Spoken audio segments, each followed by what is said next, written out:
I think that drag is more political in Armenia because honestly we have to be.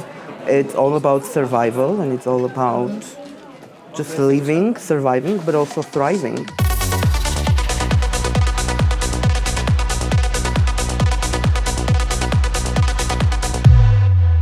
Welcome to Armenia. This small country sits next to Turkey, Azerbaijan, and Iran. Its cities are filled to the brim with architecture from its Soviet past, but many of its citizens hope to join the EU. Violence against the LGBTQ community is still commonplace here. I grew up in LA's Armenian diaspora more than 11,000 kilometers away, and even from there, I heard about the prejudices in Armenia. That is why I came to Armenia with Enter, a media outlet for young people in Europe. We wanted to find out how this scene grew, and to follow two drag queens ahead of an underground drag show for Pride. On the ground, we were surprised to learn that one reason why the scene grew so fast was the war in Ukraine. But we also saw that it could shut down at a moment's notice. The police will also come, so for your own safety, I would recommend for you to leave the club peacefully, normally, without panic.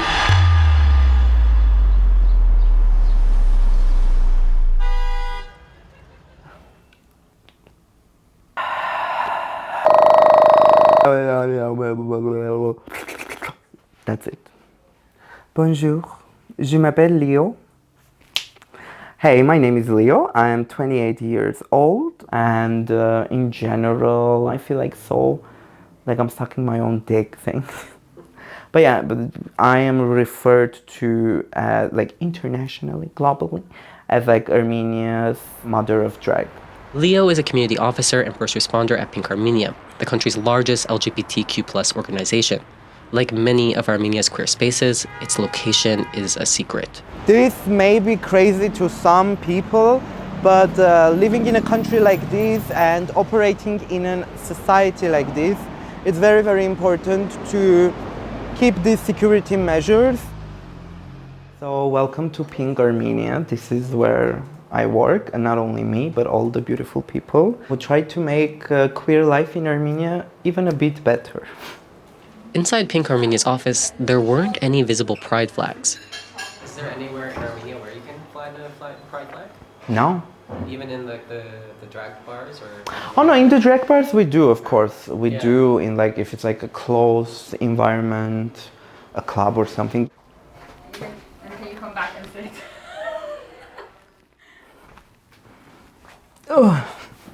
Oh my god, not that sound. We'll cut that. Because of his work, people often call Leo at all hours of the day to ask for help. These young people, we've had a lot of cases where they were being tortured by their own parents at home. We had cases when they were locked in house or kicked out. I remember one time I had a friend and we said goodbye and we made plans to meet each other next day near the subway station to go to Ping. And then the next day he never showed up and I didn't see him for another 2 years. Turns out he was just locked inside the house for 2 years. He was not allowed to use, any form of communication. He wasn't even allowed to go to school normally or to university. Unlike much of Europe, where drag is mostly mainstream and can be seen on primetime television, the scene in Armenia is small, secretive, and comes with fears of police repression and family violence, which we eventually saw for ourselves later in our trip.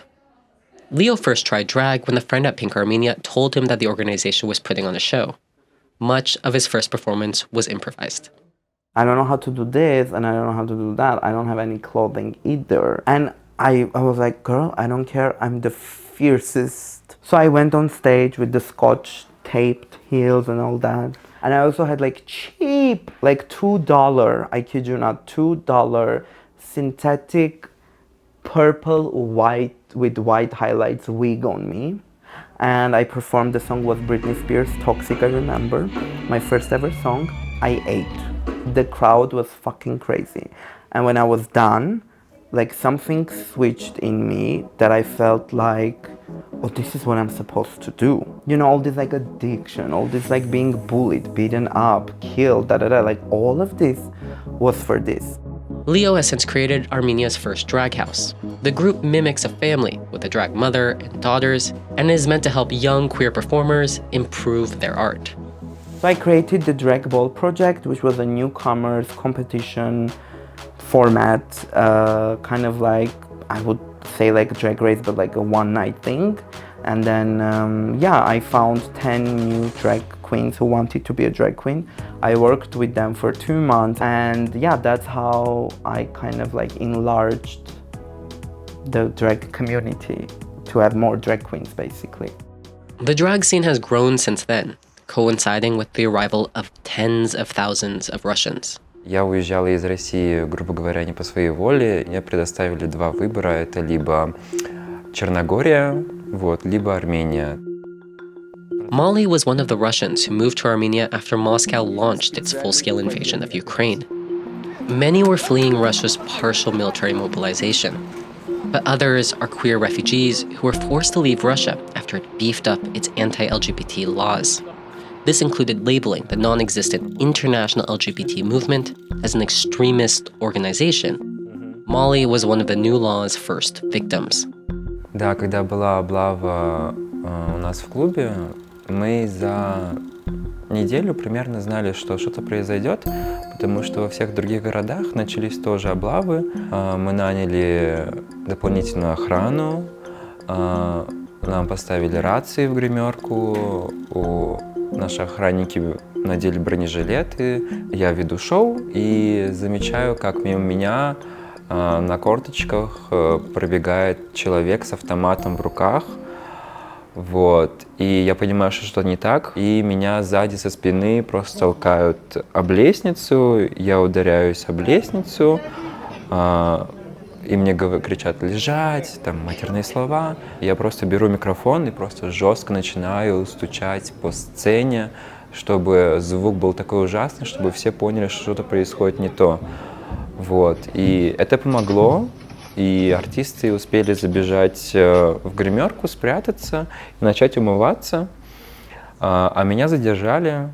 Some of the people detained that night are still facing legal proceedings more than 2 years later.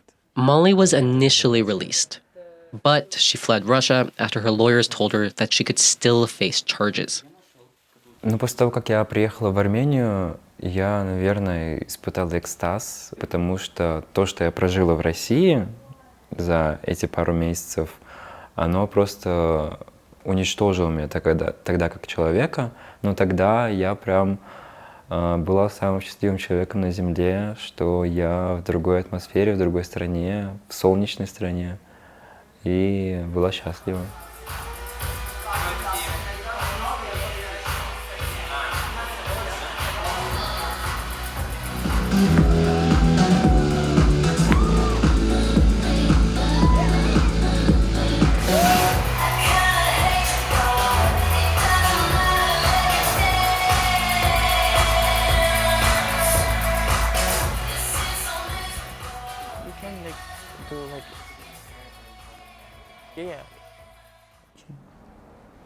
Molly, like Leo, has created her own drag house in Yerevan, becoming a mother to Armenia's next generation of drag queens.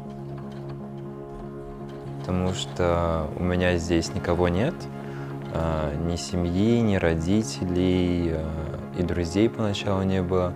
И главной, наверное, целью это было создать не только для ребят, драг-дочерей, какое-то место, где они могут быть в поддержке, где их будут любить, ценить, но, наверное, и для себя, потому что я нуждалась, наверное, в первую очередь в этом.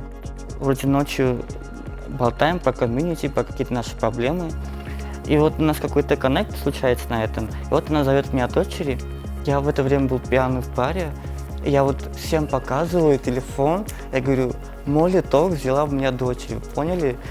Это был какой-то,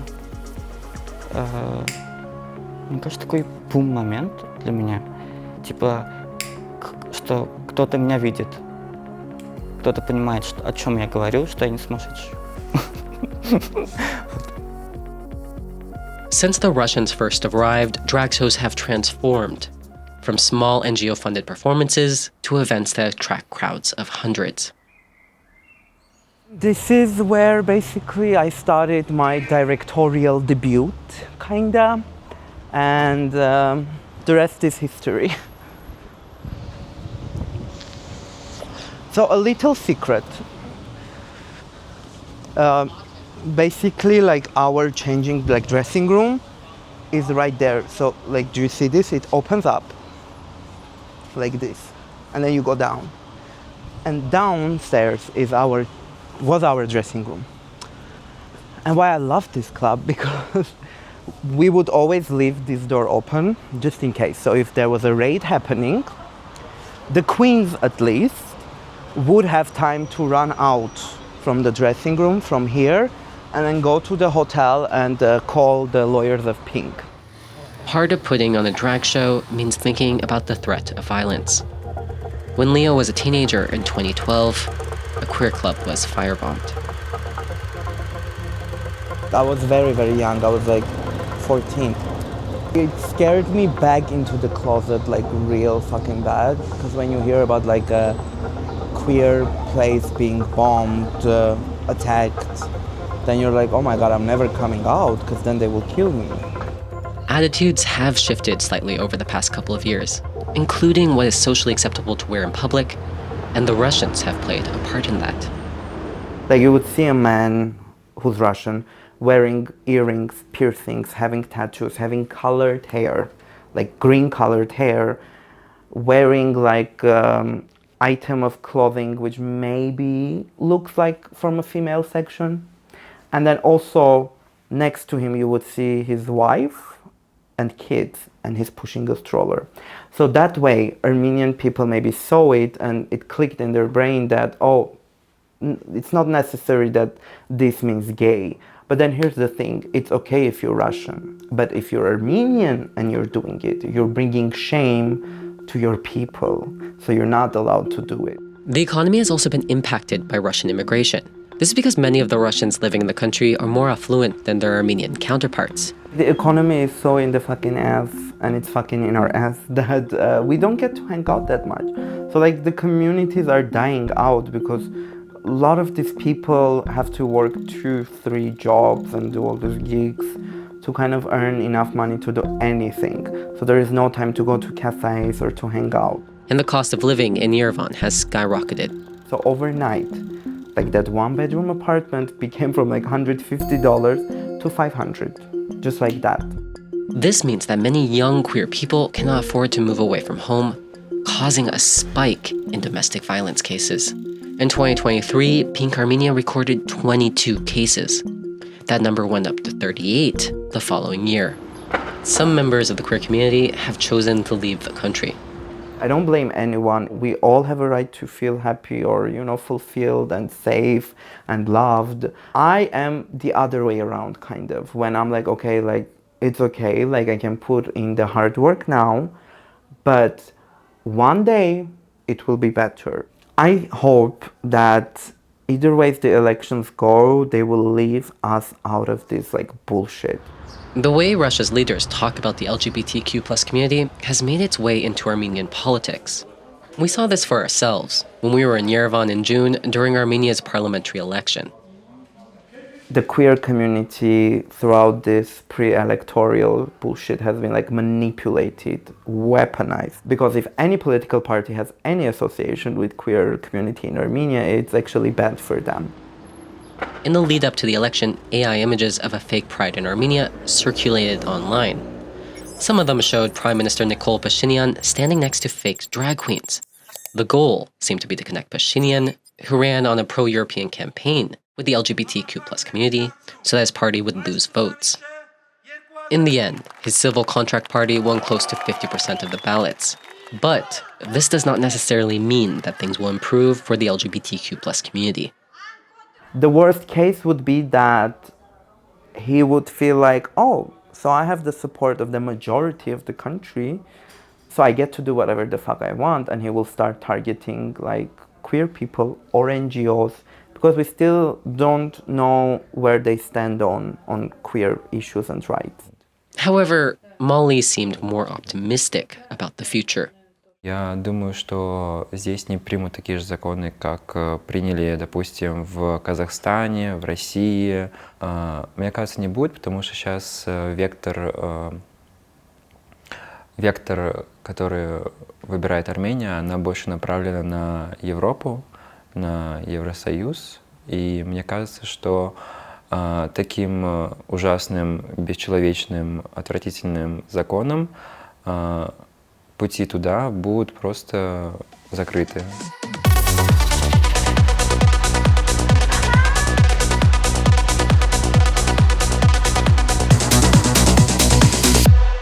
Hey everyone! Happy Pride! Do we know the rules? Just in case, I'll say again. Rule number 1. No photos or videos unless it's one of the designated people from our side. The closest thing we saw to a Pride event in Yerevan was this underground drag show in a venue covered in Pride flags. Now we are truly, I think, being looked in the community as stars, you know, and we are respected and we demand respect now. And yeah, like people love us. And now minimum 250 people come, like at the worst night, 250 at the worst. In drag balls, it's like 450 plus. За то время, что я здесь, в Армении, я уже 2 года здесь занимаюсь дрэгом. И, конечно, изменения я очень большие, колоссальные заметила, как и появилась больше ответственности у артистов к подбору костюмов, к макияжам, к парикам, в целом к визуальному виду. Вот. Но при этом еще добавляется их артистизм, их креативность, и это просто дает из себя невероятный уровень и безумный уровень, короче. During the show's second half, organizers suddenly shut down the event after a drag queen fainted. But I'm afraid, you guys, I have to tell you that we called an ambulance and the police will also come. So for your own safety, I would recommend for you to leave the club peacefully, without panic, okay? Normally, without panic. Thank you so much for coming. We love you a lot and see you again soon. Leo later told us that a group of men yelled homophobic insults at people as they left the club. After all of that, like one of our queens, she was going home and she said that a man was chasing her with a knife and stuff. So this is the second time that this is happening. The police never showed up, but the fear of what they could have done was very real. We were mostly scared, I think, not so much for ourselves, but for the people inside. Because based on the past experiences of police raids, when they were trying to find drugs in the clubs, they would, I think, be very insensitive towards the queer people, and they might want to see some identification and stuff, most probably, and then it would put everyone at risk of being outed at some point. Despite all of this, Leo remains hopeful about the future of the queer community in Armenia. If anything, I think this is going to make us even stronger, and if there was a question of why to do this before, I think now we have a much better understanding of how much this is needed, because you can't be scared and stay at home and in the closet all the time. You know, you also have to be brave and you have to live your truth.